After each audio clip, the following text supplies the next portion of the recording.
In the year 2042, the great nations of the world will have industrialized war as an economic activity. They called it the Sustainable War to loot resources and trade weapons.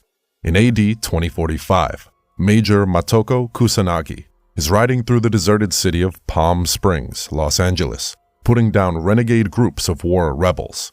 She is accompanied by her second-in-command, Batu, and his teammates, who were all former members of Section 9. Meanwhile in Japan, Togusa, a cop, is contacted by Daisuke, the boss of the secret Section 9 police department.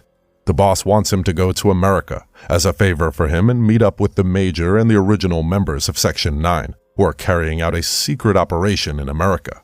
He quickly agrees. Togusa then goes back to his workplace and searches the database for a criminal group known as Ghost, operating from South America. The AI finds all the members together, seated in a secret office discussing while wearing face masks. After one of them leaves the room due to a disagreement, Togusa holograms into him in the corridor and knocks him out. He then takes his mask off and returns to the meeting. However, he is ratted out and his disguise is shot, destroying his hologram and the workplace AI machines. He quietly sneaks out while apologizing for leaving all the blame to his workmate. Major and her mercenary crew are preparing to infiltrate a group of armed rebels, who were former football players who had been bankrupted by the Sustainable War. They have a collaborator who is part of the team, waiting for them on the inside. They enter the premises using optical camouflage and arrest two of them. As they search the building, they run into a robotic guard dog that had hidden with the group and no one noticed. The robot is troublesome, but they somehow manage to take it down. But the rebels have utilized the chance to pack their armored tank with weapons, and they take off. The Major calls for Tachikoma, their mobile robot, and it blasts the armored tank with bombs, but does not manage to take it down. It appears to be quite an advanced model. A drone appears on the outside and bombs the building. The drone is supporting the rebels, and one of the Major's team members, Saito, a sniper, fails to shoot it down.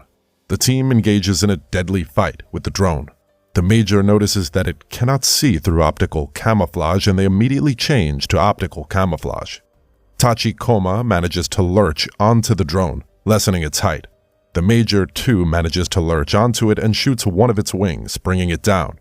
However, as they're interrogating the criminals, the supposedly dead drone comes back to life and launches a bomb at the city on the other side.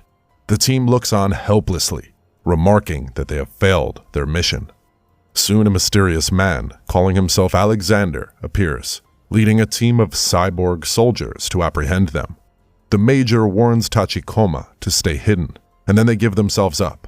However, while inside the plane, the man reveals his intentions to hire them for a secret operation. He calls himself John Smith. Togusa arrives in LA and begins looking for the team. He goes into their headquarters, but the CEO informs him that they have been missing.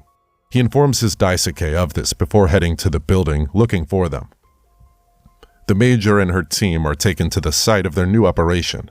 They are supposed to retrieve a billionaire tech mogul who has secluded himself in his house. They camouflage themselves and infiltrate the home, but it is riddled with androids. They find our billionaire, but he seems not to be human. He can see through their illusions and has some crazy fighting styles. Before they can apprehend him, he gets into a robotic machine and they have trouble putting him down. The machine he has built is very advanced and technically flawless. The Major decides to launch a cyber attack, but the man proves to be able to corrupt her synthetic body. She orders Saito to shoot off his head, which he does before she is fully taken over. John Smith is not happy about losing this non-human guy and almost has them terminated. But Daisuke, the boss of Section 9, shows up and saves their asses. They're taken to John Smith's PostHuman department, where they get to see another captured PostHuman with half a brain lying on a bed, while floating a paper plane throughout the room. John Smith then informs them of the existence of posthumans in this world, and their superior brain power that even computers cannot match. The captured man is just one of those who tried to launch a nuclear weapon a few months prior. The Major theorizes that the captured posthuman is instead planning his escape by calculating the temperature and pressure drag of the room. Suddenly, the system is under cybernetic attack. The posthuman is trying to get free, and he sends an army of androids to the command room to help with his rescue. The Major and his team try to hold them off, but they are failing. When it proves too futile, John Smith is forced to give the order to destroy it, and Batu smashes the Post-Human's head. The attacking androids stop their assault and fall helpless.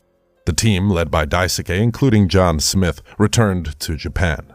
They meet with the Prime Minister to talk about the threat of Post-Humans and how much it is going to cost the government to take care of them. John Smith arrives with a list of all Post-Humans currently suspected to be in Japan. The team should at least get 3 of them as specimens for the Americans. The next day, a Post-Human murders a man who happens to be the Vice Minister of the Immigration Service. The team theorizes that the Post-Humans are murdering members of the Tokyo Rising Capital Committee, who have helped settle immigrants illegally in the country. The team leaves alone to apprehend another Post-Human.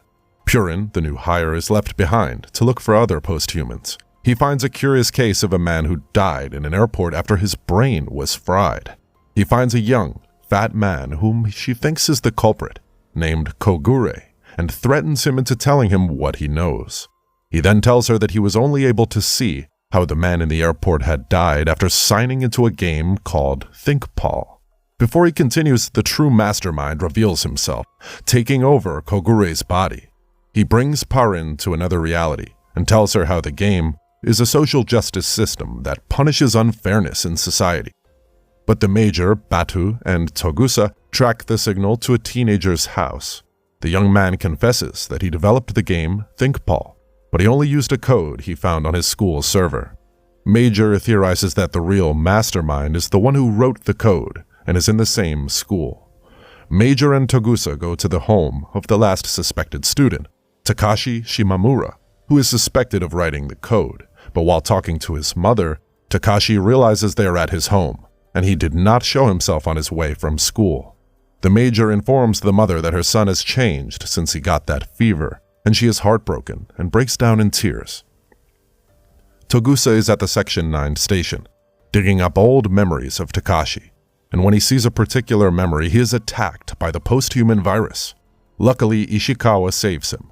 When he wakes up, he informs the team that he was poking through Takashi's memories, and that he may have found a lead. He wants to go to his aunt's and uncle's homes in Kyoto to investigate more. He is accompanied by Batu and the Tachikoma robots. They reach the site and Togusa begins to trace Takashi's memories.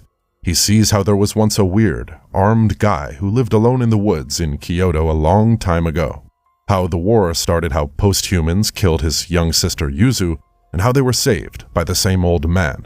And then to the end, where he decided to accompany the man to fight his war against Post-Humans. Togusa is also called on to accompany them, and he is taken to another virtual world and loses access to the real world, leaving Batu alone and surprised.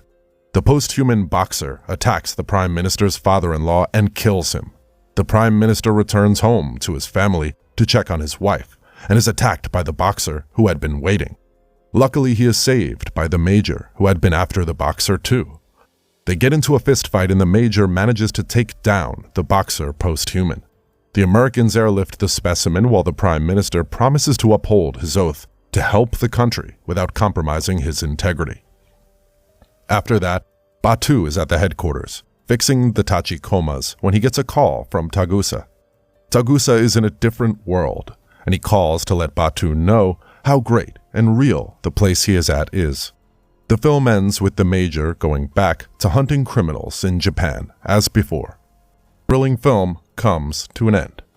Thanks a lot for watching, guys. If you like this video, please consider subscribing to our channel. I'll be back with another interesting movie recap. Until then, take care.